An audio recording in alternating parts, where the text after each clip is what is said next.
Understanding where our desires lie and what the true thing that we want is helps us achieve that. You gotta wanna have that desire strong enough to overcome the obstacles, to overcome the challenges, to overcome the apathy that comes in it. So I was laying in bed this morning and I was just kind of enjoying the warmth of the mattress, the blankets, the comfortable pillow. And I really had a desire to just lay there and enjoy that. Um, but my body started to develop another desire, which conflicted with that. And that was a desire to get up and pee. And I laid in bed debating these two desires.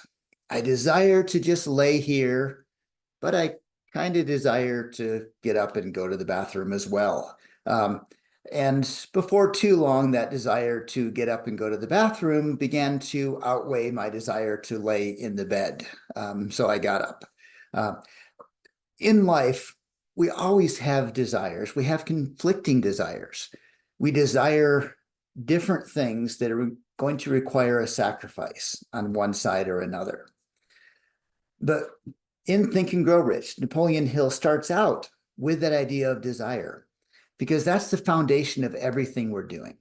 If we don't have something we want, we're not going to do it. It's really just as simple as that. In Utah, there's a summer camp for kids called Camp You Gotta Wanna. And I love that name. You gotta wanna, or else you're just not going to do it. It really is that simple. But like I said, we have a lot of things we want that conflict with something else. Quite often with apathy. We want to sit, we want to rest, we want to watch TV, we want to see who wins Survivor or who really does have the most talents in America. Those easy things. And then we have desires innate within us to succeed, to learn, to grow, the things that actually take some work. So with a desire, how do we reconcile those two conflicting ones? In the end, we need to have a stronger desire to achieve something than that desire to stay where we are, or that desire, that challenge we need to overcome, I should say. Now, that's a ridiculously simple statement to make, that your desire has to be stronger than the challenge you're overcoming. But as simple as it is crucial to understand that idea. Until your desire is strong enough, you're not going to put in the effort to overcome it. Now, an example of that is my father. He was a smoker through most of his early life, and smoking is extremely addictive.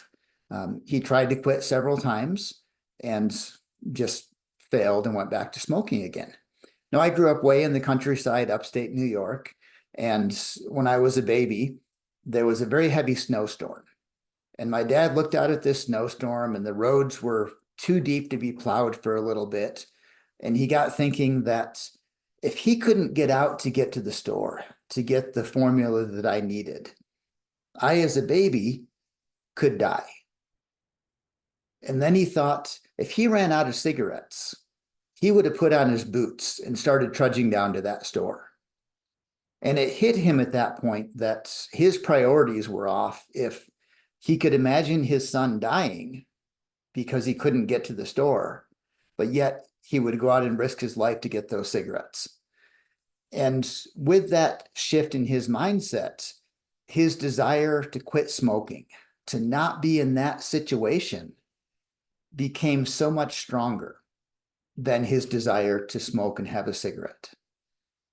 So understanding where our desires lie and what the true thing that we want is helps us achieve that. You gotta wanna have that desire strong enough to overcome the obstacles, to overcome the challenges, to overcome the apathy that comes in it.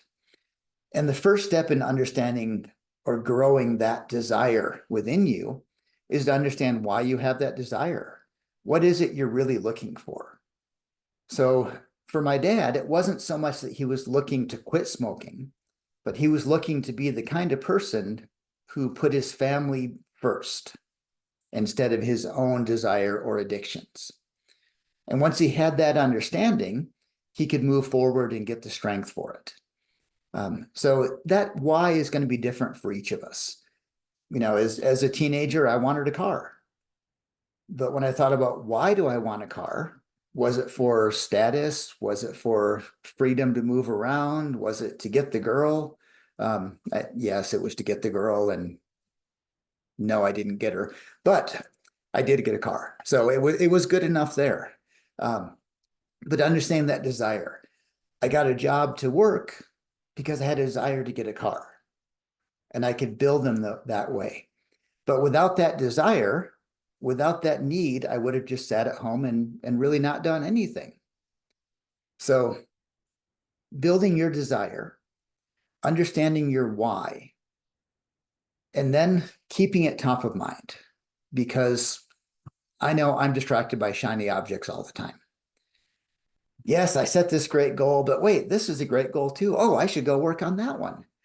So keeping these things top of mind is going to help us strengthen that desire. So I would say plaster your desire everywhere. Put posters on your wall. Make it your phone screensaver. Write it on the mirror when you brush your teeth. Put it in your wallet. Recite it every day. Make vision boards. Do affirmations. All of these things that we all kind of know. But as we do those, that's going to build that desire. It's going to build it so strong that it just burns within us. And it's going to be so strong that we have no other alternative but to go out and achieve this because we want it so much. Just like I really had no alternative this morning but to get up and go to the bathroom, because that desire became so strong, it overcame everything else. Okay, I wasn't really that desperate. But as we build our desires, that's the key. Understand what you want. Understand why you want that. And then build it, feed it until it becomes a burning, raging fire within you that you have no alternative, no other option, because you want that so bad. You're not distracted. You're not giving up. You understand that that's your desire. And that's the foundation of everything that we want to do. If you don't want it, you're not going to go get it. It's as simple as that. Your desire has to become stronger than the obstacles and challenges and apathy that you're overcoming to achieve it. And you have that desire or that ability to create that desire within yourself.